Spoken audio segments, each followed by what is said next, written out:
My name is Malcolm Gold. I live in the Kansas City area with my family. I grew up on a small farm. Grandparents loved looking at feeder birds. I grew up hunting, fishing, camping, everything outdoors. And I got into birding about 15 years ago when my daughter was born. For some people, it's watching the birds out their backyard and having a hummingbird coming into a feeder. For me, it's kind of what we would consider field birding, where you get out in nature as much as you can and you identify and see as many species as you can, whether it's visual or hearing them. And sometimes it's going out at night, sometimes it's early morning, sometimes it's great weather, sometimes it's bad weather.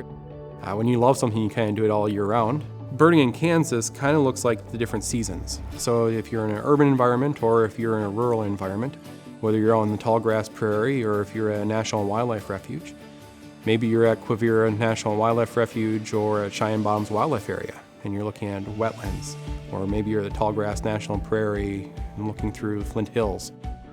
Or you're down in southeast Kansas and you're looking at the Osage cuestas and the hardwood forests of that habitat. The birds are going to be a little bit different in each of the different locations. So the opportunities are really as limited as what your curiosity is, as much as you're willing to travel. Realistically, as limited by your time. We have the east and the west. On the eastern part of the state, we get most of the migrants that come through there, the warblers, like that Blackburnian warbler. But then on the western part of the state, you actually get the western migrants coming through as well. So you have this best of both worlds in east and west. You don't have either one in huge, great numbers, but you have a bigger diversity than if you had been a couple states to the east or the west. And you have some unique birds that are present in great numbers in Kansas that aren't present anywhere else.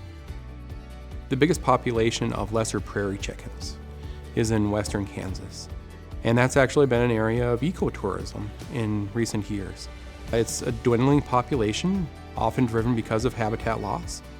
And if you want to see lesser prairie chickens on boom, Kansas is a great place to come in spring. In winter, we have an amazing number of overwintering sparrows. In summer, we're on the northern edge for breeding populations for black rail. So anyone in the east, they're like, oh, you have a Harris sparrow. I'm like, oh, you should come to Kansas, because in winter, everywhere you go, there's Harris sparrows. All those birds are awesome.